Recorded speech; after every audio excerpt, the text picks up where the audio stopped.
Welcome to this audio session recording taken at the Agroforestry Show, which was organised in September 2023 as a partnership between the Woodland Trust and the Soil Association.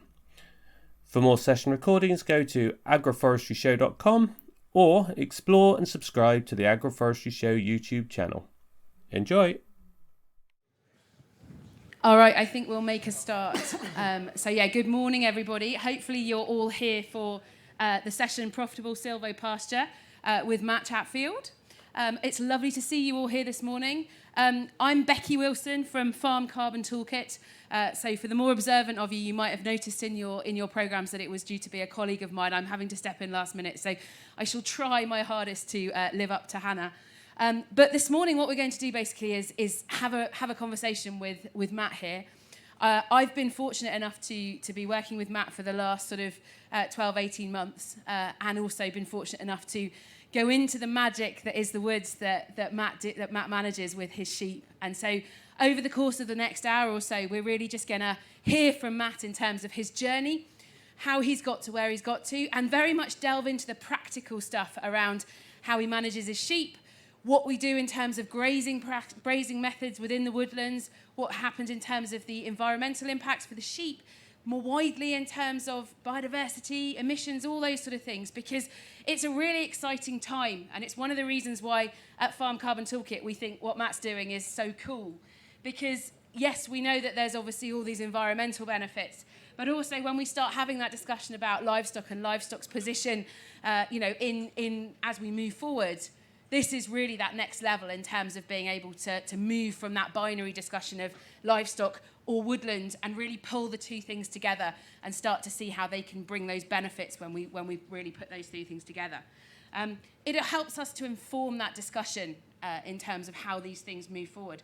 But also what's really cool about Matt's system is that actually it's almost been designed the other way around. So it's actually what that end product is, and then design a system that fits that end market. And we'll very much delve into that as we go through this morning. So how we're going to run it really is, as I say, I'm just going to ask Matt a couple of questions, and then Matt's going to run through his presentation, and we're going to look at some of those slides. I'm just then going to ask him a few questions, and then it's very much over to you. So as you're going through and as you're listening to what Matt's telling us, do store up those questions in terms of what you'd like to get out of this session, because very much, we're all here to learn together, and we can really, spend this next hour picking Matt's brain about how it's worked for him. So, to start off with, Matt, do you want to just tell us about how you started and started farming and your story to date? Thank you. Thanks, everyone, for coming along. I basically come from a farm background. My family farmed the same land in Devon for about 400 years. By the time it came to me to think about farming, basically my granddad was like a dairy farmer, and it was part of that generation that had pushed the farm as far as it could with sort of ryegrass, ploughing, draining the land. Farming just wasn't an option when I was sort of growing up. So I basically went off to London, did publishing, not particularly well, but it had quite a lot of fun doing so. My nan sort of passed away probably about 15 years ago. At that point, I spent quite a lot of time with her and realised that I wanted to actually maybe have a go at trying to make the farm, profitable and work. So basically my whole story was about, trying to do that. So basically I made my nan some promises. So when I did it, my granddad was probably the hardest working man in the world, and he did the dairy, and it got to a point where, because of like European, union changes and supermarkets, he only had like 45 cows, but it just became unworkable. So that's why we weren't encouraged. So when I decided that I was going to give it a go, and basically it was only 45 acres of wood, 45 acres of farmland, 35 pasture, bit of that quite marshy, and 10 acres of wood. The first thing I did when I thought, right, I'm going to take on the farm or give it a go, is I can't actually farm, and that was the first problem. The second problem was that my granddad basically failed in a sense, but was totally out of his control. So I sort of thought, if I'm ever going to farm, if I fail, which is entirely possible, I want it to be my fault, and I don't want to rely on the government or any other people. So I thought then, and probably I've made two quite good decisions in my life. I've made plenty of bad ones. The first one was, I'm going to create a market for a high-end product before I actually farm. So what I did, we're very lucky in my local town of Launceston, Cornwall. We've got a butcher called Philip Warren, an absolute genius of a man. Very successful butcher shop. I think we've got a population of 4,000 people in Launceston, and he gets 7,000 customers a week. So I approached them about 15 years ago, just after my nana passed away, and said, I've been to London, I think your meat might be good. I actually had no idea what was good meat or not, in all honesty, and said, why don't I go to London and try and set up a restaurant supply chain for you? And this is what my first sort of big lesson in farming was. You want to work with people, when you shake their hand, they keep the deal. So if a promise is kept, a promise is made. So Ian Warren is the son of Philip Warren, said, right, if you do that, he said, it's going to be very difficult for you a long time. Go up there and do that for us, and when you come back, whatever you do in farming, we'll promise to buy you that product at a profit. So it took about 10 years of me driving around London doing deliveries. But essentially, after 10 years, we set up a restaurant supply chain. Lots of stories along the way, quite a few crazy ones, but essentially, I had to basically pick up produce about 4 in the morning, deliver it 5 days a week, sit in London rush hour traffic for a long time, and after 7 years, we'd set up a pretty interesting supply chain. And basically, what happened was we didn't really know how good the meat was, and at the time, there was a restaurant called Noma. I don't know if anybody's heard of it in Stockholm, but like a lot of people, it's like Copenhagen, a lot of people, chefs now who are incredibly well known, had just come back from Copenhagen, they'd worked there. And they were basically really interested in where their product was from, where their beef was my main thing at the time. And I happened to come along, and people were approaching me, but I always found the best customers in the end were people who actually found me because they knew we could get access to decent meat and introduce them to farmers. So it was almost like a club where I'd work 5 days a week, and in the weekends I'd bomb down in the van and take chefs down. They'd meet the butcher, they'd meet farmers, and it almost became like, I don't like the word exclusive, but it was people who were really into it found me. And then what's been quite incredible, those same people have ended up now becoming incredibly successful entrepreneurs. And I met them by delivering at 4 in the morning, gossiping a bit, I have to say. And so we ended up with just, after 7 years, this incredible supply chain where I could actually then step away. So at that point, I basically, did all sorts of things, had a pub for a while, did all sorts of stuff. But the supply chain was still going. I was still keeping an eye on the chefs. But then I basically ended up living on a houseboat in Shoreditch. And I always sort of say, like, when someone like me gets a houseboat in Shoreditch, it's time for the cool kids to move out. But it was like quite literally, I was living on a houseboat, and I was beginning to think about farming. I remembered my promise to my nan. It almost like seemed a bit of a dream. And I remember one time I was on my houseboat. It was a bit of a hippie type thing. If you want to see what a socialist world looks like, that was quite a good indicator. It was quite cool, but they had its problems. But we had a meeting one day, and I just started telling people, like, talking about all the ducks and the geese. And basically, I was finding out every morning I was getting up, looking at the geese, checking who'd had, like chicks, who'd survived, who wasn't. And I was talking to other people about it, and nobody else was doing that. And I just suddenly thought, I'm checking my livestock. So I then just started, basically went for a stage of, I'd sort of call it, I basically got YouTube and watched YouTube for about probably 16 hours a day. And then I basically came across this thing, and it was an Alan Savory talk. And I know, he's a fairly sort of strange character in some ways, but I watched his TED talk on, and essentially he said, to save the planet, we probably need more livestock.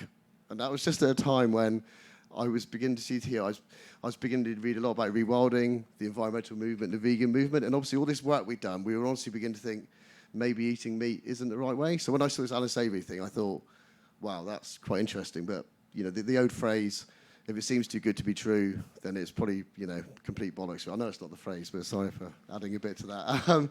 So what I then did was started watching YouTube, looking at regen ag, and then basically came across farmers, and I just ended up, calling farmers, seeing what they were doing, find it interesting, and visit them. So I just had a 2-year period where I just basically went around visiting all these different farmers and just getting really inspired, and then beginning to think, actually, this might be quite true. And then I did probably, at that stage where I'm in North Devon, it's basically you get the North Devon cow, which is now called the Red Ruby, incredibly wet. I always thought I would end up farming Red Ruby cattle, and I was so glad now I didn't. So one of my visits, I ended up, I think the best meat in the world is ham on. So extra Madura, the Iberico pigs. And through my contacts, I was able to actually go and visit I would say probably the best ham-on producer, well, in the world, really. I went out to see him, and you see the picture? Basically, that's the picture I went out and saw these. And if you want to get world-class meat, so I was now beginning to think about farming, thinking about going back. I'd built up a potential supply chain. My butcher was up for it. I was going to do red rubies, but then I basically saw these, pigs, and they're basically really skinny. So the Iberico pig, it gets to about 18 months, and it weighs about 80 kilo, and it scavenges for a living, so it walks a long way. So the basis of world-class meat, you want an animal that's walked a huge amount in its life, that you get the toughness in the muscle, but a lot of flavour builds up. So these pigs walk around for 18 months. They then put them in the acorn fields, and literally in 4 months, they double their weight. So they go from 80 kilo to 160 kilo. So to get world-class meat, you need an animal that's walked around a huge amount. You then need to basically make it put on a really interesting fat cover very quickly. And it just suddenly dawned on me. I was like, wait a minute, sheep. Like, no animals walked further than sheep, like, and particularly old ones. And I was sort of thinking, like, say an 8-year-old sheep, I mean, how far has that walked? And I just suddenly thought that must have potential. So I guess my unique perspective, and I'll go back to where I was, hopefully, if I don't, then tell me to.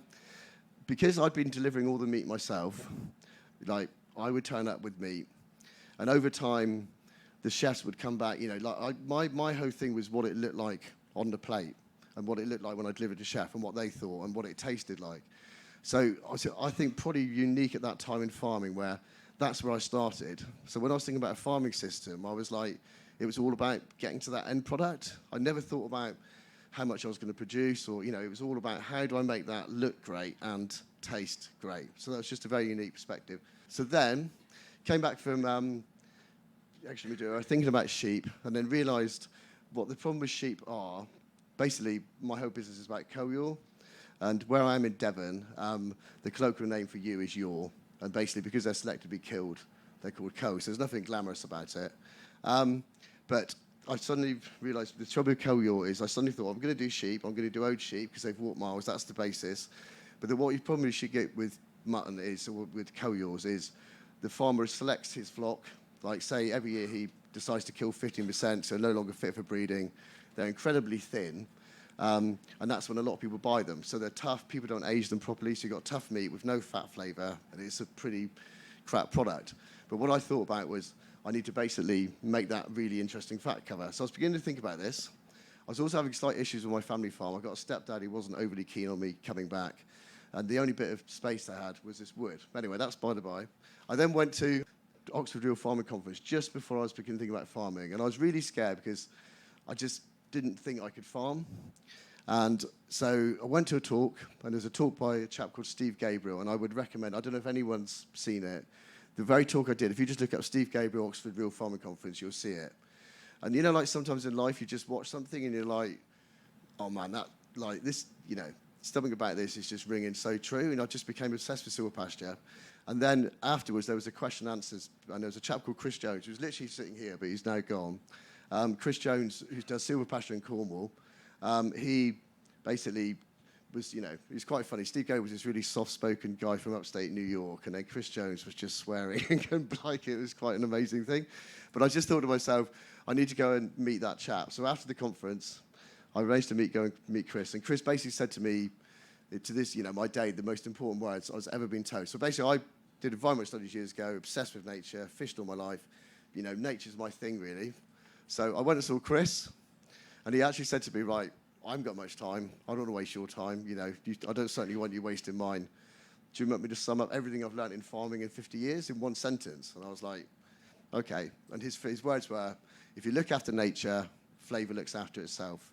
And to me, that hit everything, because I knew a lot about nature, and I wanted flavour. And I just realised if I farm in a way that basically does that, looks after nature, that's going to increase biodiversity, and that's going to put a really interesting fat, flavour into the fat. So that answered everything, really.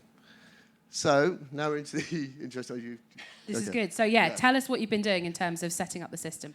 So when I got to as I said, it was a bit of a struggle. I could only really have access to the wood. Like I said before, my granddad was part of the generation where they basically drained the land. And basically you've got the pasture fields, and then next to that was this 10 acres of basically ancient woodland. So it's only 10 acres. All the water that had been drained from that land for 50 years had basically gone into this wood. So it just created this incredibly wet area. And when we grew up, my nan would never let us in there because, basically cows would go in there, horses would go in there and just disappear. So I remember when I actually finally went in there, and I just walked in and just started realising it was basically at one point probably like an ancient coppice. I've since realised that we farmed it for 400 years. We probably farmed it between 300 and 400 years ago properly. There's basically 15 ancient field boundaries, which my family must have done 400 years ago. But then for 300 years, and this is a chap called Dan Ryan from the Eden Project, who just by looking at the plants and analysing everything, told me this. So we probably didn't touch it for 300 years. So basically it was left wild, and then for the last 50 years, loads of water was suddenly added to it. So I had this crazy area. So I just thought, and I literally, so my phrase is, if I can do it, anybody can. And the reason I say that was I'd never even used a chainsaw. I had no idea about woods. It was basically in December, so I didn't even know what the trees were because I just had the bark to deal with. But I just suddenly thought, right, what I do know about what I'm going to do is just create light. So basically, because it hadn't had any input for a long time, there were a few deer, quite a lot of deer running through. They sort of managed it to a level, but basically the whole canopy over the whole place was just covered. So there was no light penetrating anywhere. And if you look here, you can see that's what I was sort of had. So you had no light getting in. So I just, all quite instinctively, thought, what do I do? And this is the driest bit of the wood. So again, purely in there, sort of Jan, Feb time, it's about 4 years ago, just basically started what I saw lightly coppicing. And again, I've never used a chainsaw and not very good at identifying trees. Got them, most of them right. There's a few oaks, but they do actually regenerate, luckily. Just started putting in light and then just trying to work out when to introduce sheep. So I would say with my wood, I don't think there would be a harder wood. Again, I'm not trying to be a hero or anything, but my wood was just wet. It's taken me 4 years to get it to the stage where I think I would now be farming it in the perfect way. But my first job was basically to make it dry. So my whole philosophy is you need light, first of all. But in terms of all farming, and if you're feeding worms, I consider myself now like a worm farmer than a sheep farmer, as it were. If I get the worms right, dung beetles are very important, but the host system is designed. I need to feed the worms. They can bring organic matter into the soil, make it hold more water, and that's essentially, if I keep on doing that, then slowly it will come right. So I can sort of go on, but whether you might want to ask a few questions, because I was, So, do you want to tell us, so that was the sort of starting point, wasn't it, in terms of what you were going into? And you did a bit of coppicing. And then what point did you introduce the sheep into that?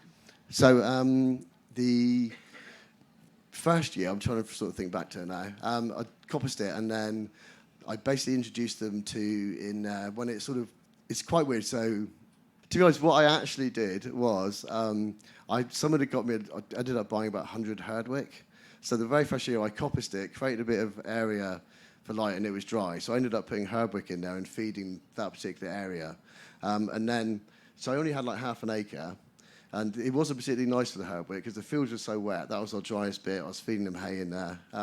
Then they came out, and then just didn't think much of it. And then in April, that was what I was dealing with.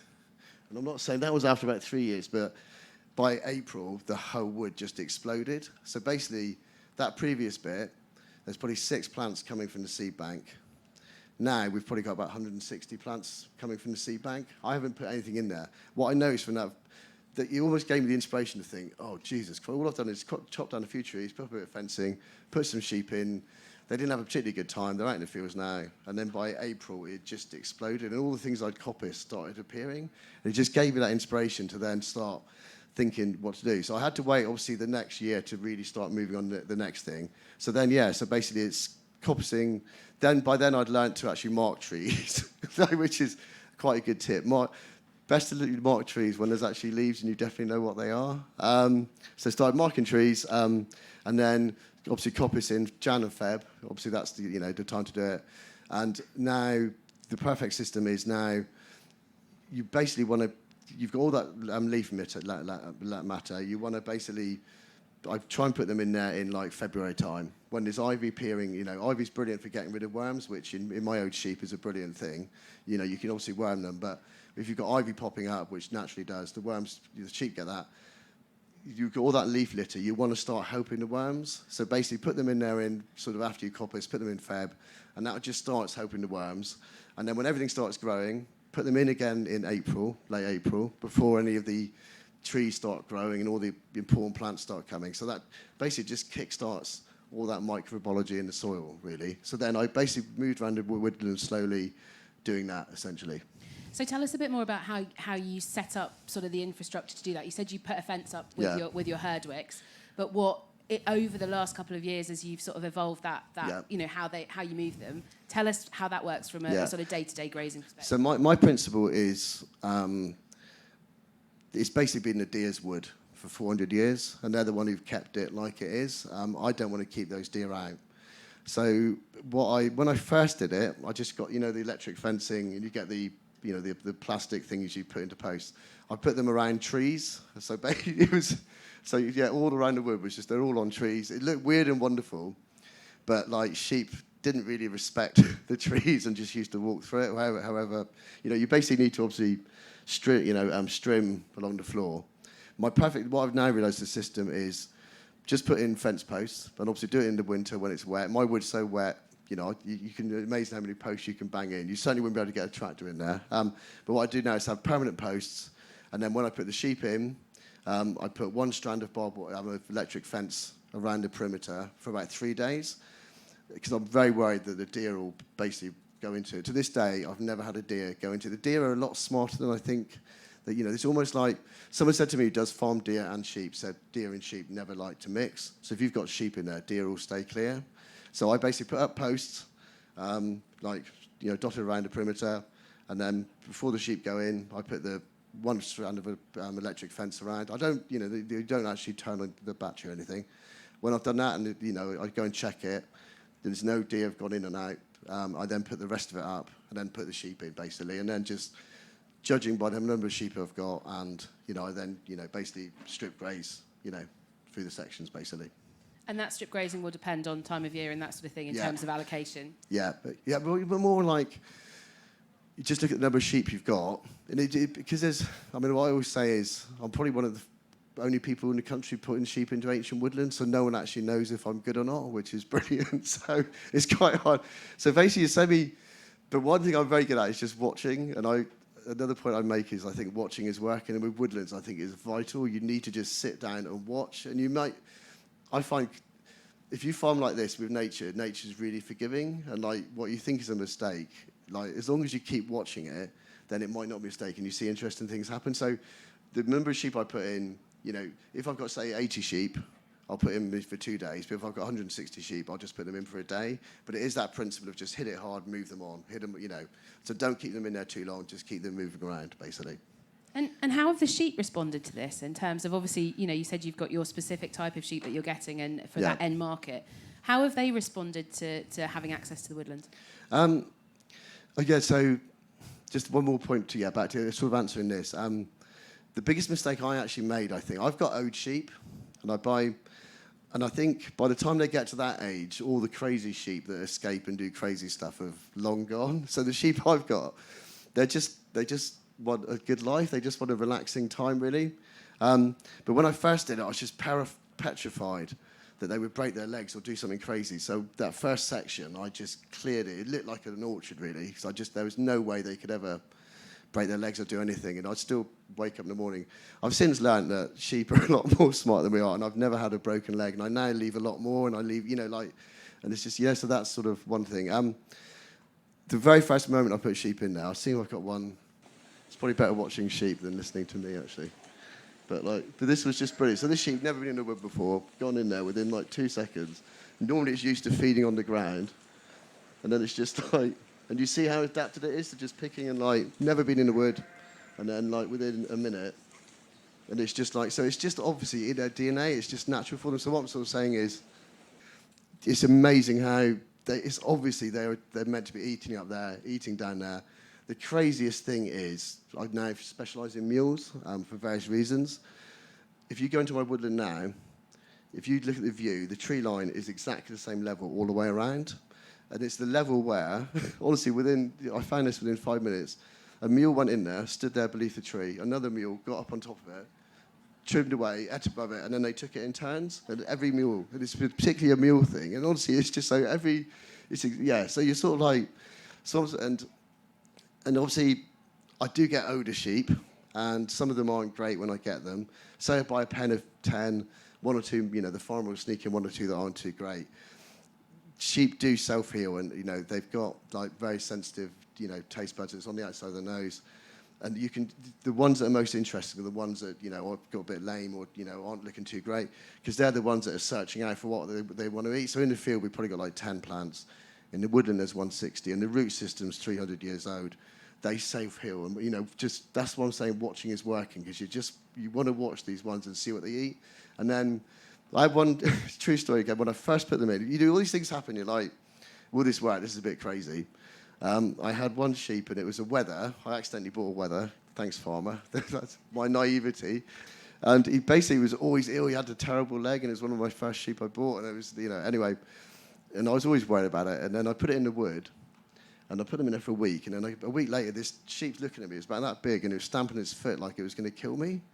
And it just looked so healthy. And I was like, oh, Jesus Christ, that's in a week. Like, it's suddenly, luckily it didn't kill me. But in a week, it had just become, been walking around for like 3 months, knackered. And then literally in a week, this thing, like when you see things like that, you're like, oh, Jesus, it just works really. So. Okay, brilliant. So it's great to hear about the fact that grazing habit, and I think it's really important what you say about just that time to watch and see what's happening. From a sort of production perspective, how have you found that grazing them in the wood has helped in terms of with getting them to where they need to get to for your end market? Yeah, it's quite cool. I can go back into this one. In the first year I did it, I sort of said it was like a spa retreat for sheep. I put them in there to get healthy, because all these crazy plants would pop up. So I would say now, I would say I've got the most productive acreage in the country in terms of pasture, because when I first started, odd things would pop up, but now like it's so flush and it's like so healthy, and like there's stuff growing here, there's stuff coming down, there's where I've coppiced, that's grown up. So I would say it now fattens sheep. So not only now does it get sheep healthy, and now within 3 years, it now actually gets sheep, puts on that fat cover as well. I think with sheep, you have to like get their internal organs healthy. Like they need to get a nice fat layer, like in the liver and the kidneys. Once they do that, they then start putting on fat. So you need to get a sheep healthy, so then it starts getting fat. So the woodland definitely does that, but now it's also adding, a lot of biomass that they're getting fat on. So. And I suppose it's also that diversity of things they're eating, isn't it? Absolutely. Which is helping both from, as I say, a medication perspective, but also then in terms of... I do. But on that point, I think, like, we've got trees in there that are like 300 or 400 years old. So when you coppice, when you first coppice, you think you're killing it, because I'd never done it. And then when you see it grow, that's quite amazing. Quick funny story on that. I'd coppiced, first time ever, thought I'd killed stuff. Then stuff actually started growing, and it was willow. And I was like, I can't believe this actually works. And then 2 days later, a red deer had come in and ate the lot. And I was like, damn, red deer, like, maybe people are right. Maybe I should, like, kill them all. The next year, that tree responded by sending out literally 100 times the amount of, like, twigs from it, whatever. So just by grazing it, they basically built up resistance and then produced 100 times more plant. So you sort of, these things, you wouldn't see it, and then actually, so...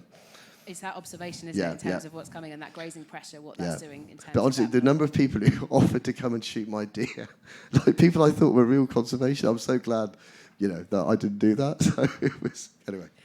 And in terms of, I think we touched on it already, but how have the sheep responded from a health perspective? Have you had any trouble or any issues around diseases or those sorts of things with that different grazing environment?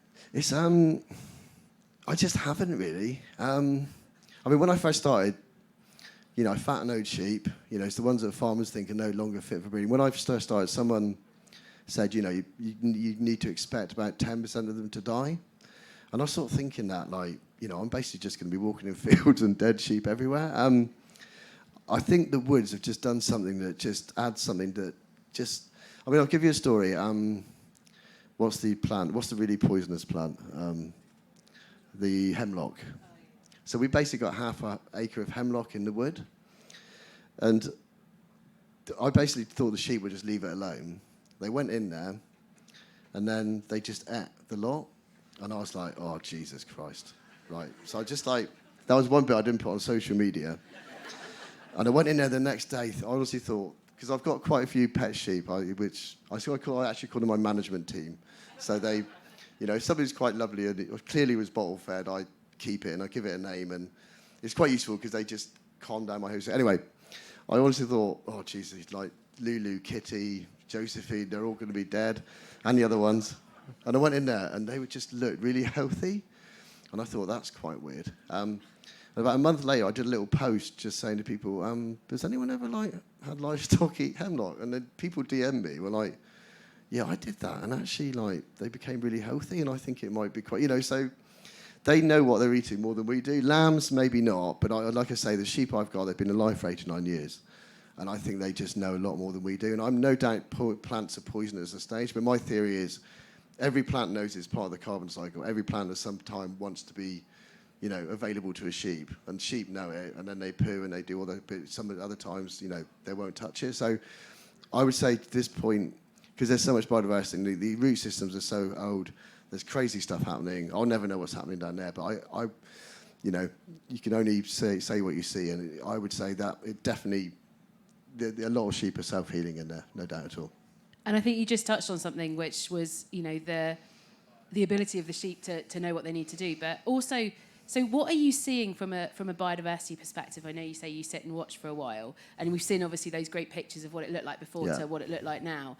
Have you seen that response in terms of, increasing in biodiversity? Yeah, so quite literally. Dan Ryan, we had the Eden Project. That was quite funny itself, because I was at a stage where I was on Twitter, having quite a lot of debates with the vegan community.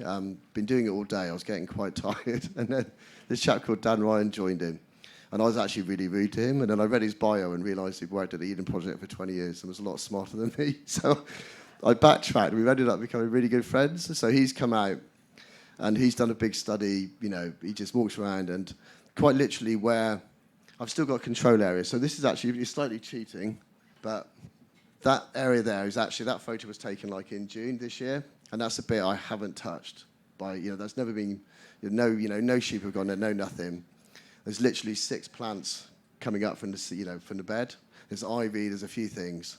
That is literally 20 metres away, and Dan has counted 160 plants that have come up just from letting in light, putting in sheep. So that's, you don't have to necessarily believe me, but Dan, right, so the explosion in biodiversity is just absolutely insane, and it's across the whole place. There's one place, sheep go to one bit, have to go to another bit, and they have to cross this bit that is still really wet, and that was just like a bog, and we've got a lot of iron in the soil, so if you get standing water, it becomes iron rich, and that just stops. This is where I'm on Becky's. This guy. So basically nothing grew, but just by having sheep go through it. And there's all sorts of talk about sheep who've got the enzymes on their feet and it does something. Suddenly from nowhere, we've got marsh marigold that just appeared just by them walking through it. They're not eating that. And now it's drying up and now you're watching succession come in. So, yeah, I can't quite, So, yeah, even the bits they're not grazing, just by walking through, something crazy is happening, really. Yeah, amazing the impact they can have, isn't it, yeah. as you say. Fantastic. And in terms of that end user, because again, I think what's brilliant about what you're doing is that there is that link through to the end user. What are they saying in terms of the quality of that end product that's coming through as it's been through this management system? Yeah, I think the first thing to point out is because we did the London stuff with my butcher, they invested a huge amount of money back into their system. So we've probably now got Europe's best ageing facility. They spent about £1 million on it. They employ 120 people. It's just an incredible thing. So what my butcher says is you can't turn crap meat into good meat, but what you can do is turn good meat into world-class meat. Sorry for keep swearing, by the way. So without them, they're the ones that add something really special. So what we do is we kill the meat's hung at the abattoir for a week. And then it comes back and we age it for normal humidity for about 3 weeks, which gets all the enzymes kicking off. And there's an enzyme called calpain, which is in cattle and sheep, that basically it's you controlling the natural breakdown of meat. So you get the cow pain working, that breaks it down, and then you dry age. And dry aging is basically putting another fridge where you're taking out the moisture, which increases the flavour. So after a 4-week, 5-week process, I'm giving them something that I think is, pretty world class. And if you see that to me has got really good fat layer. It's got incredible internal marbling. I'm learning a lot about how you get internal marbling. But basically, the feedback from the chefs, well, for the very first bit, this is a very true story. I mean, I didn't know if it was a good idea or not. It's a bit of a guess. There's a chap called Jeremy Chan who's at a restaurant called Akoi. Now got 2 stars. Incredible guy. Love him to bit. He's just but he's probably got one of the best palates. I mean, I smoke and drink quite a lot, so my palate isn't the best. I'll be perfectly honest. But his is a lot better. He's a lot more clean living than me. The first time I even did it, this is about 4 years ago. We aged it, and first bit of meat I did, and he ate it and he said, "I think this already compares to Iberico pig, and I think it also compares to Galician beef, which is the thing." So that's nothing I did. Just by an animal walking that long, the flavour is in there. So all I'm doing is adding this interesting flat flavour. So now it's getting better and better, and I'm getting better at basically putting that. Yeah, the more biodiversity I get, the more flavour. And someone with Jeremy with that palate can pick it up. So the feedback, it's just getting better and better, really. I think that's fantastic. And I suppose now you are sort of, this many years into the process, if you were to go back and start again, is there anything that you would do differently, or do you think it's been that sort of constant evolving and learning in your site? I think, obviously I couldn't even have done this back in the day, but the Merlin bird app, I wish that was available 4 years ago, because that would have told me, because I think birds are an incredible indicator of what's happening, and I'm quite good at spotting birds, but I'm very bad at telling their signs. I wish that was available when I started, because then I would have known. For example, no one's heard a cuckoo in our part of Devon for about 30 years, quite literally. No one's heard a cuckoo. I was doing this for 3 or 4 years, and then there was a cuckoo in the wood, and it's you want things like that, And my guess is, I got the Merlin app. We've got a lot of willow warblers, and my guess is, maybe the willow warblers, it's built up its population enough where a passing cuckoo's gone, oh, that's quite good, and then so that would have been interesting. The other point I raised earlier on was, I would have trusted the sheep a lot more. I wouldn't have just, that first bit where I just made it look like I love wildness and crazy, and I hated making this thing look all clean and lovely. I wouldn't do that again. I would probably get a chainsaw license and learn how to chainsaw. I'd probably identify trees whilst they've got leaves on and mark them. I think that's the way I fence now is a lot better than it was at the beginning, because you've just got a lot more. When there's posts there, I think sheep just naturally are wary anyway. When you've just got bits of electric fence attached to trees, sheep are like, oh. But so that's helped hugely, because I mentioned the Herwick later on. The 6 Herwick escaped, and they became quite. I literally got a phone call one time. These 6 Herwick had just gone AWOL, and they were quite well known on the Facebook community in the local village. So I was quite used to hearing about them and picking them up. And I got a phone call from someone saying, I've got your Herwick here. And I went back in my normal, I'm so sorry if it's in your plant, flower. If it's eating your flowers, I'm so sorry. And I'm like, well, actually, it's in my living room. that was quite so, and they were actually, this time, they were quite annoyed. Normally it was oh. But I was all right, okay, I'll be over. That's a true story. Right. Amazing. I think what we'll just sort of try and bring it together before. I want to make sure there's enough time so everyone can ask their questions. And I think it probably comes back to this slide that's up there. We've obviously, and you've touched on it as we've gone through, there's a lot of attention in terms of livestock's potential. How positive are you that this method of livestock production hits what we need to do in terms of, profitable business model for you, in terms of hitting those environmental areas, and how have you seen that starts to work for you? So I've got it here, haven't I? So where I've got that original bit of woodland, okay, so I think there are 6 things farmers now are being asked to do. One is improve the water carrying capacity of soil. One is carbon storage and sequestration. The third one is increased biodiversity of both soil and plant. The fourth is a high-quality meat that you're feeding. Essentially, we're farmers. We need to feed people. And also the social responsibility. So my sheep, I'll be pretty honest, probably buy them for like 80 or 90, sell them by butcher for like 180.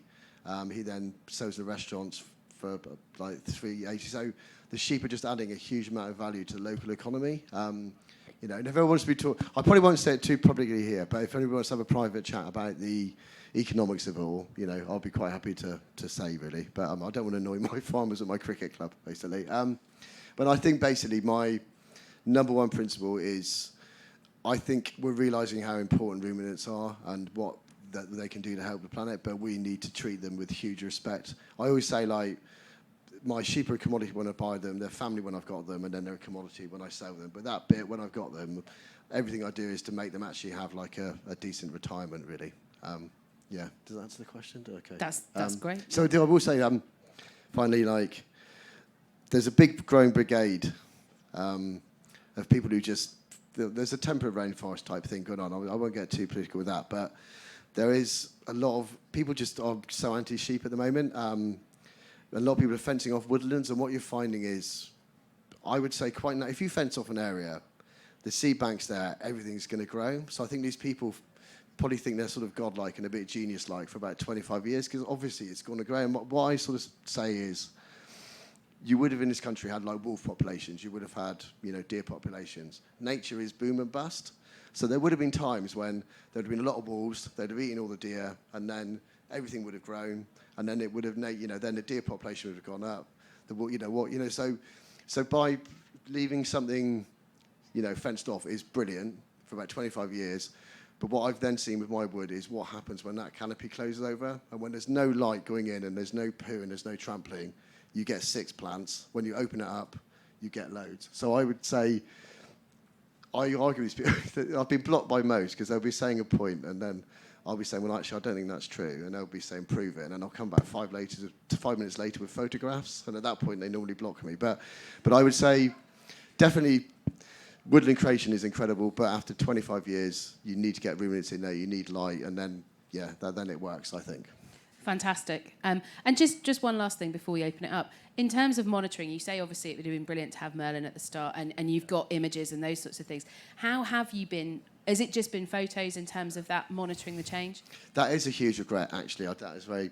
I wish I got... You're not the only one, don't worry. I mean, because I do a huge amount of debating with folks until they block me. Everyone just talks about peer-reviewed all the time. Is that peer-reviewed? Is that peer-reviewed? I just make a complete joke about it now, really. But I do wish I'd, from the very beginning, had monitored everything, because quite obviously then, if I had the stuff... I've got, like, my mate Dan Ryan, he's written a nice report, but that's all I've got, really. I do think, with the future we're heading towards, I'm convinced... Looking at I've been very lucky to work with quite a big organisation who've given me about as decent climatic predictions as you can get. Like, I don't know quite how, but I was quite lucky. We're going to get very wet winters, and we're going to get very hot summers. This is probably the first summer I've fed worms, actually, since I've started. It's a bit of a freak year. But I would say, personally, from what I've seen, ruminants, particularly sheep, outside in winter is when I think we're going to be feeding worms is vital, but we need proof to do that. Me just saying it and getting grumpy isn't enough, really. So, yeah. Fabulous. I think, as I say, it's something that we hear quite often in terms of I wish we'd baseline, but things evolve as we go along, and we can go backwards. Yeah. Okay, brilliant. So I think that's been a really good insight in terms of Matt's journey. I'm now going to, as I say, open the floor. So if you've got a question, if you could make yourself known in terms of putting your hand up, then we'll get a mic to you, and we'll try and get through as many as we can. So, right, let's see where we are. So, Jess, shall we start here? Hi, Matt. Hi, how are you? I'm Tom from Working Woodlands Cornwall. We've communicated. It's brilliant to see. I've heard you're about to start working with a friend of mine, so cool. Well done. Yeah, so I'm a sort of a woodland person, really, although I'm interested in farming as well. I'm just interested to see there's loads of woods, especially in Cornwall, but everywhere really, that aren't really that suited to forestry, and are probably more suited towards your sort of farming. But obviously, some woods have specialist plants. I'm just wondering about how, you mentioned there's physically more numbers of species, but how the woodland specialists have changed, things like bluebell and other things. Have they been removed from the scene? No. Oh man, it's very, that bit, the photo I keep showing you, there were no bluebells in there at all, and now they're everywhere. Where we've got bluebells, I personally think bluebells they're a monoculture, and I think they're a sign of, when you've just got bluebells, I'm not going to deny it, it's one of the most beautiful things in nature, and I think us English are just accustomed to thinking that's a healthy wood.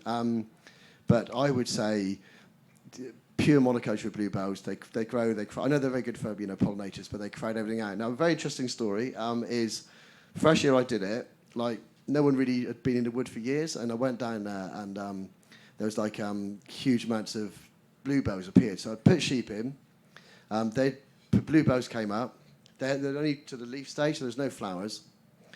Sheep just grazed every single one down to nothing, and where I hadn't got the sheep, the bluebells were coming up. We then had the flowers then came up. On my bit, no flowers. I didn't tell anyone because it's basically if you tell people you've devastated bluebells.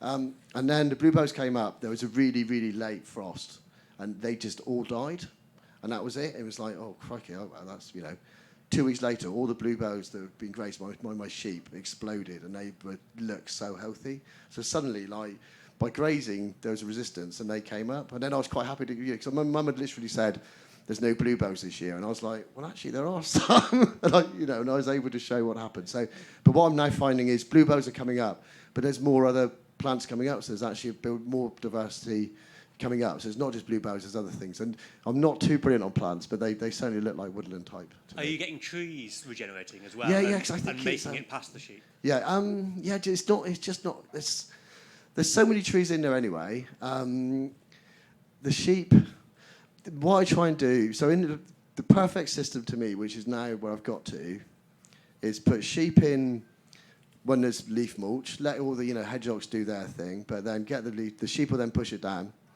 Then bring the sheep in, say, late April, when all the grasses start appearing, but not the trees yet, or the shoots. Then don't put the sheep in until late July, if you can. But if there's a really bad drought, it's your drought resistant, so then put them in there. That's when I watched Steve Gabriel talk, first of all, that's why he did it. Upstate New York, he was farming, huge drought, animals were in huge trouble. He put his sheep into a woodland, a month later they came out looking great. So I would say, don't put sheep in there from late April to the end of July, but unless you have a real, then you should back up. Put them in the late July, and then put them in again in sort of mid-September, and then leave it until, so that'd be in that way I think you're protecting any growth, really. Okay, brilliant. Next question. Shall we take this gentleman over here? Nigel Pewcoid, how do the Woodland Trust in Wales? What are you doing with the coppice that you work using, and what additional inputs are you giving to the sheep, if any? So no additional inputs. When I first did it, I just built big brash barriers. That's so basically the whole wood is just full of and again it was I hadn't really done it, so I was sort of making it as I go along. I've left loads of wild piles. Basically, you could argue that's because I'm too lazy to drag them out. It's basically such a wet wood at certain times of the year. When you want to drag them out, it's hard. But then some stuff I did put out, and we've actually ended up burning that. It's like probably the best, 3 years later, like the best firewood we've ever had, really. But I think I've left so much brash, and basically left it there for nature to have a little go at, really. And what's the primary reason for protecting certain trees? No, I wouldn't say I'm... what in sense? Which ones I'm not coppicing, or? You mentioned electrofencing certain trees. Yeah, no. I meant I used to just stick my plastic connectors into trees and then use that as posts, basically. So that was my original. I was supposed just to save money and see if it worked, but the sheep just didn't really respect it that much. So, but I definitely love oaks to bits. But I just, if you weren't going to know, it's just. Like last year we had a hell of an acorn year, and there's so many oak saplings everywhere, and because there's just so much different bits, sheep can't get in there growing, and so sheep definitely can eat. I mean I've tried to protect like 15 oak saplings in the field I'm on now, but like even I had guards, I'm just not very good at it. But the sheep have got in there. I've got this little sheep with a tiny. Actually, you mentioned her name, Dana, on there, and she was quite clearly the culprit because she went under wherever there. So anyway, so. Brilliant, thank you. Any other questions? Brilliant. Over here. Hi, Geraint Jones, Farming Connect in Wales. How big is the woodland in total? How big? 10 acres. 10 acres. Yeah. So I'm just going to get my head around this. You're buying the sheep in spring, or originally in spring. Now I've taken on more land, so I can now buy more now to overwinter. And I do have other farmers who they use cover crops to fatten for me, sort of from like December until March when I can. So you've got a flexibility in getting the sheep out if you need to do that. I think, again, like my system is the most genius idea ever, but I didn't realise, like it's totally by accident, because I just thought this is going to be something I can do, but it's so flexible. So, I mean, I'm probably sending off now 40 sheep a week, and probably by November it'll be 60. So, where I've taken on a new farm, I've got 300 sheep there. Because the weather's been incredible, we've kept that number. We've only got like 30 acres of pasture. This is pasture. But because it's been incredible weather, we've kept that number of sheep because the grass is growing and we're adding so much poop. But like, you know, if I wanted to, within like 2 weeks, I could reduce that by 220, and I don't have to worry about lambing. So that's the weirdest thing, is farmers go past and see these sheep, you know, over winter, and like, you know, how the hell has he got enough land to do that? And then it's like, well, because I don't lamb, you know, so it's quite a unique, quite simple system, really. And the product all goes into hotels and restaurants? So I'm very lucky where so far it's all gone to restaurants. We do a bit of online with my butcher, but I've now taken on Piper's Farm. They've come and I'm now sending some to them, and they're going to start selling that in the next month or so. So for me, I mean, lockdown was a big learning curve. Like, I'd never do anything my butcher doesn't want me to do. Like, they're so good to me, you know, but they've put me in touch with these people. So now I've got the restaurant business, and I've got private, you know, home customers, which, you know, I feel very relaxed. You know, you hear all these sort of talk about COVID again and things, and you can't help but be slightly worried. But to know that I've got home users has given me a fair bit of peace of mind, really. How do you set your price for the product? I set my price. I don't know if you want to hear another funny story, but basically, I said to my butcher at the very beginning, 10 years ago, he said, if you do all these things for me when you farm, I will buy at a price that you make profit. And it's not like I've got a yacht or, you know, like anything like that. But I set my price based on what I thought. It's quite, the original price, I'm trying to remember, basically, the first year was crazy. So I will tell this story, is I came to my mum with this idea of doing sheep. Mum hated it because Mum loved red rubies. Like most farmers, just loved everything looking pretty and the same. So I ended up buying like 80 sheep, and I bought them in like May. They had full of wool, and obviously by then cows were just covered in marker and stuff. At that stage, co-yaw, it's since doubled actually, but that price, co-yaw, I was buying very big sheep for 65 quid at that stage. It's literally doubled since then. So I came out with these 80 sheep. Mum said, you know, didn't like the look of it. My stepdad was saying it would never work. This is a terrible idea. Went to my butcher, and at that stage we agreed a price of £3.75 a kilo for salmon, £4.25 a kilo dead weight for others. So I said, right, we then finally got to shear them, and they got sheared and they looked fantastic. And I said to Mum, you know, Mum was there with the butcher. We shook hands on £4.25 a kilo dead weight. We bought them for 65 quid. My stepdad's there as well. We weighed them. I said, whatever it weighs, half that, and that'll be like what it'll be dead weight. And the first one weighed 50 kilo. So that was literally, my butcher was going to be paying us like 225 quid for something I bought for 65 quid. So basically, suddenly Mum's like, oh shit, this might actually work. My stepdad looked devastated. Since then, the price has doubled, but I've literally only put my price up 50 pence a kilo since then. And I'm trying to do everything I can to keep that price. It's not my butcher's job to pay me money for an inefficient farming system. That's the price. I now will get more efficient. And like I've said, the Muslim festivals are now affecting things. You know, I think it's a really good thing. Like farmers used to go there thinking they get 65 quid, and then the height of the festivals they get 160, and their face is quite funny. So now I need to buy sheep when they're cheaper and out winter, and then have them ready. So now, you know, I probably haven't made so much last year, but this year, next year, you know, I'll be buying sheep basically now when the prices are a lot lower, overwintering, and then get ready to fatten in the spring. Thank you. Okay. Brilliant. Some good insight there into the economics. Any other questions? Brilliant. Over here. Thank you. Hi, Matt. Thank you. I'm Nick from West Country Rivers Trust. I was really interested in the sheep cattle thing. Obviously, it's a big question, isn't it? But like you said, the anti-sheep sentiment amongst conservationists. I was just going to ask, as I say, I know it's a big question, but what's your thoughts on the pros and cons of sheep versus cattle from a farmer's point of view, but also conservationist point of view?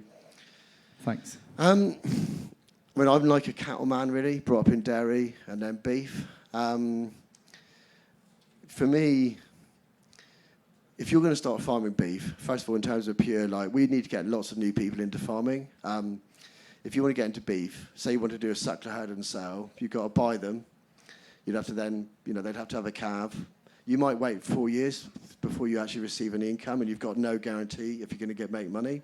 So that's the first thing, is it prohibits so many new entrants. What I've created or done is the easiest way of getting into farming, I think. You're buying old sheep, as long as they've got grass in front of them or something they'll eat. Like, it's not like I can't really do much more than that. So, like, honestly, it's not rocket science. It's just that's what I do. So on that point, but the other thing for me with cattle is, like I said before, I don't if my business fails, it's my fault. Like, there's no one else I can blame. But with cattle, TB, it's just something I couldn't have someone come and tell me I've got to kill cattle, like it, and so that just totally put me off cattle as well. In terms of conservation, I would say both are incredible, and I would say using both would be my dream scenario. My sheep, they're all a bit, say there's a bit of dead wood floating around, they'll sort of walk over it and over it. A friend of mine put Galloway into a wood for the first time last January. Put 25 Galloway, and you could just see they were ecosystem creators. They went in there, just smashed everything broken down, trampling everything in.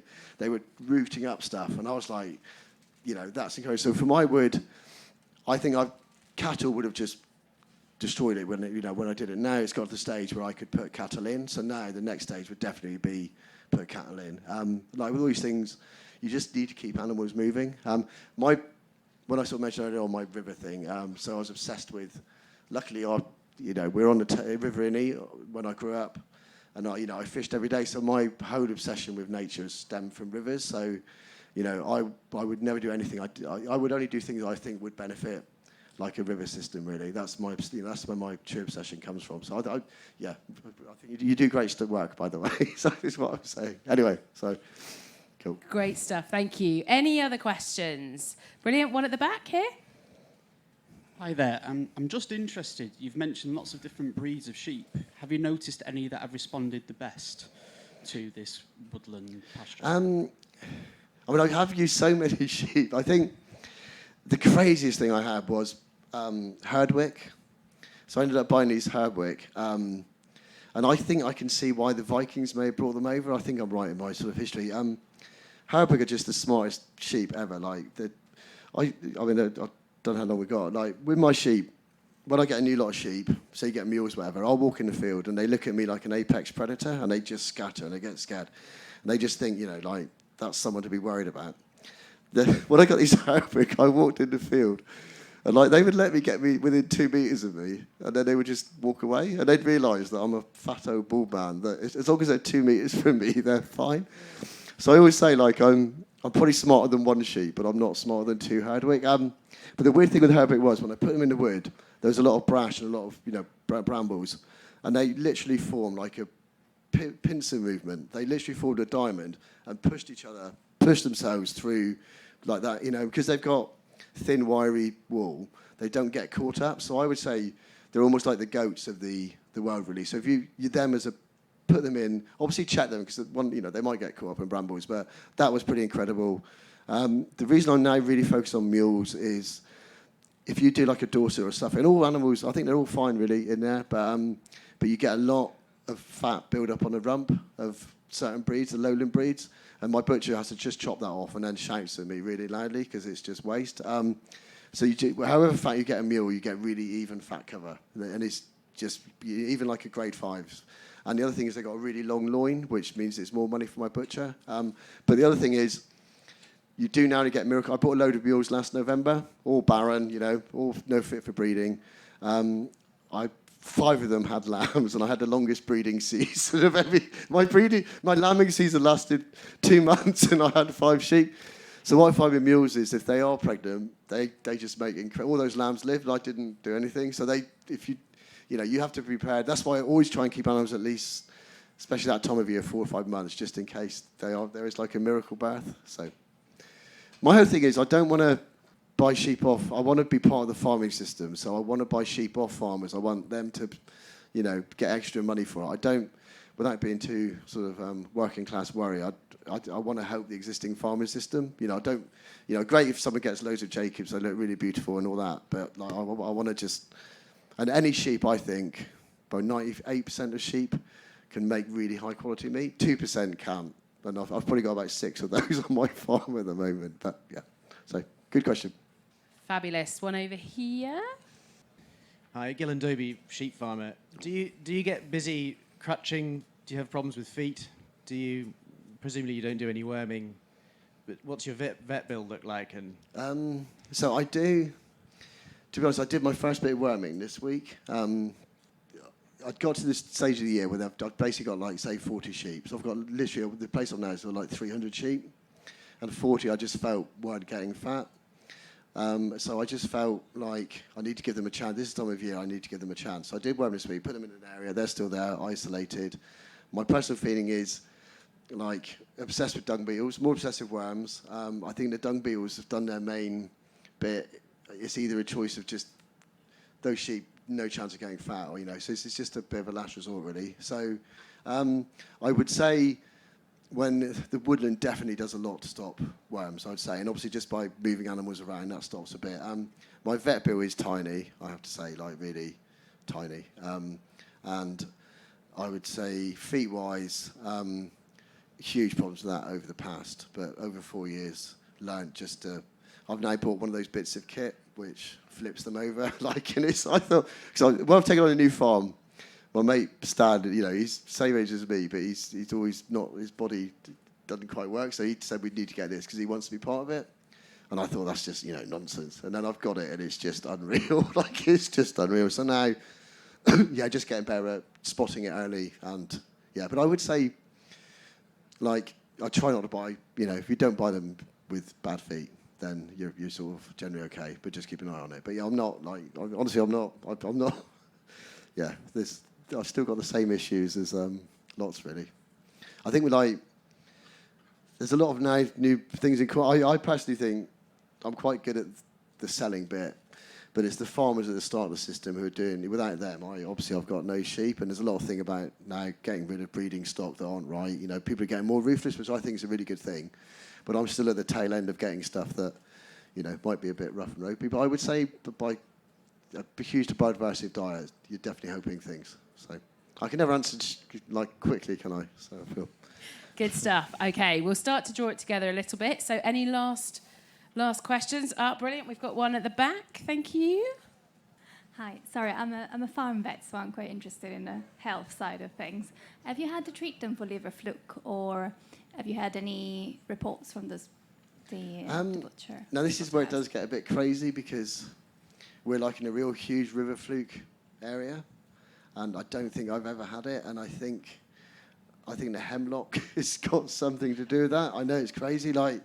We should have river fluke, and everyone's like, mate, you're crazy, when you get, when you do get your animals killed. I mean, that's the beauty of my system. It's not I actually see the carcass, and it sounds a bit gruesome, but it just makes farming so much nicer. I've now got farmers killing animals for me, and they've never actually seen their own carcasses. They're keeping their sheep now, getting them fat. I'm checking them, and but when you get to see your own carcass, we actually get all the offal as well. So we can see what it's like, and So this hemlock thing is because when I did my little post, it was someone she DM'd me, a female farmer, and she said I think it does something for fluke. So and with these things, you can't ever fly strike, for example. I had it once bad during lockdown. I was going up to London a lot, and I had one with fly strike, and it was horrible. You can never ever take these things lightly. You just can't assume. But the fluke thing is, I'm thinking hemlock is definitely just goes in there and zaps everything. That you sort of makes sense, really. I think. But anyway, So good question. Good stuff. Okay, are we all done with questions? Yeah. Okay. Brilliant. I think last one from me, Matt, and then we'll just wrap up. I think you've given us a fantastic insight in terms of your journey so far. It was just what's next, really. So what's next over the next sort of couple of years? I suppose the elephant in the room is that my family is quite crazy, and I've actually basically had to leave the family farm. I'm actually writing a book, so I might explain it one day. But so basically, I've had to leave, which is devastating. I thought I might even well up today. I had a little look at the wood yesterday and almost cried. But what's next is I've now taken on a new farm with a friend. He hasn't got any woodland, so we're going to be looking to plant lots of wood. We're working with the Woodland Trust already, actually. We've had them over. But what's happened is quite exciting. Where we now look is in Cornwall, and I overlook a couple of, 3 farms that are friends of mine, and they got woodland. And they've all been to my place, and they've all basically said, it's really exciting, because they've got all this wood, and they're like, we're quite interested. So I've got a feeling by about February, I've managed to buy myself a decent truck, but I can carry sheep around, quite a lot of them. I think I'll be travelling around, and my sheep, not all of them, but we'll have this moving posse of sheep that go around to people's woods, just, doing that. And it's quite cool, really. I think that's it's quite exciting and quite funny. So. That sounds totally awesome. Yeah. So brilliant. Okay, well, I'd just like to thank Matt. I think we've had a really fascinating time, hearing Matt's journey, both from what's happened in terms of, sheep in the woodland and the changes that have come there, but also how, as I say, what's really cool with Matt is how it's that end market. And again, it's worked backwards in terms of how can we create a system that works for that end customer. And I think there's insights that we can all learn no matter where we are within the system. So thank you so much, Matt. It's been fabulous. You've shared loads of really good stuff with us, both from a practical perspective and also experientially. So I'd just like to say thank you ever so much. Thanks, Becky.